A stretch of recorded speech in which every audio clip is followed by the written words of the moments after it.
ప్రజలకు చెప్తున్నాను ఇంకొక విషయం, నేను వాలేరులాగా పనిచేస్తానని మీ అందరికీ చెప్పాను, అదే రకంగా పనిచేస్తానని మళ్ళీ ఏలూరు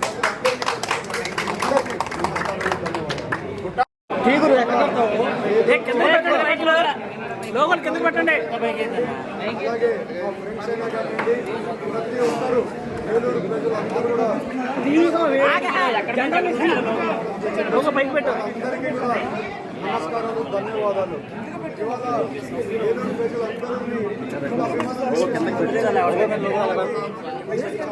చాలా నమ్మకం పెట్టుకున్నారు. ప్రతి ఒక్క నమ్మకాన్ని తీరుస్తారు.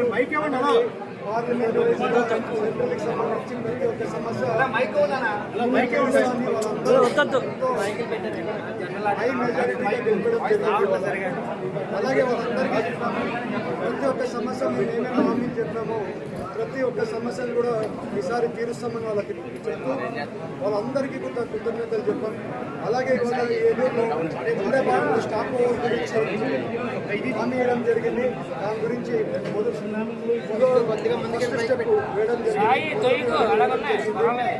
అలాగే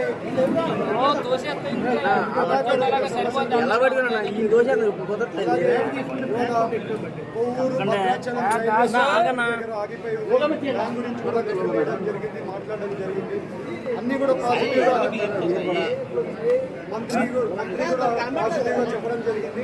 అవన్నీ చేస్తామని పాజిటివ్గా చెప్పడం జరిగింది. అలాగే యువతకి కూడా ఈసారి పెద్దపీట ఇస్తామని చెప్పాం. ఈసారి వచ్చే సెప్టెంబర్ నుంచి ప్రతి వారం ఆఫీస్ దగ్గర అంటే ఎంపీ ఆఫీస్ దగ్గర కండక్ట్ అయిపోతున్నాం. జాబ్ మేళా ప్రతి వారం జాబ్ మేళా కండక్ట్ చేస్తాం. మాకు అప్పుడే 340 రెజ్యూమ్స్ వచ్చినాయి. దాంట్లో కొంచెం వరకు అప్పుడే ఇంటర్వ్యూలకు పిలిపించడం జరుగుతుంది. అలాగే ఇండస్ట్రీస్ కూడా మాట్లాడుతాం. ఇండస్ట్రీస్లో ఒక ఇండస్ట్రీ ఆల్మోస్ట్ ఫైనలైజ్ చేశాం. ఆ ఇండస్ట్రీకి చంద్రబాబు నాయుడు గారి దగ్గర పిలుచుకొని వెళ్ళి మాట్లాడించి ఆ ఇండస్ట్రీ ఫైనలైజ్ చేస్తాం. అలాగే ఇంకొక డేటా సెంటర్ యుఎస్కి సంబంధించిన డేటా సెంటర్ ఏలూరులో పెట్టడానికి ఇంట్రెస్ట్ వాళ్ళతో మాట్లాడడం జరిగింది. వాళ్ళు కూడా వాళ్ళ సర్వే అందుకు చేసుకుంటున్నారు. వాళ్ళు ఇక్కడే ఉన్నారు, సర్వేలు చేసుకుంటారు. అలాగే చాలా వరకు ప్రయత్నం చేస్తున్నాం. ఇంకా ఇండస్ట్రీలు, డేటా సెంటర్లు, ఐటీ కంపెనీలు కూడా రావడానికి ప్రయత్నాలు చేస్తున్నాం.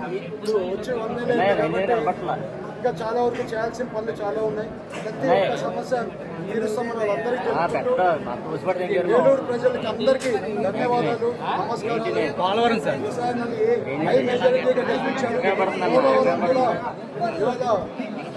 ఇక్కడ ఉండే డైఫామ్ వాల్ దెబ్బతిని ఉంది. ఆ డైఫామ్ వాల్ కొత్తది కట్టాల్సిన అవసరం ఉంది. అది 2 సీజన్స్ అవుతుంది. ఆ 2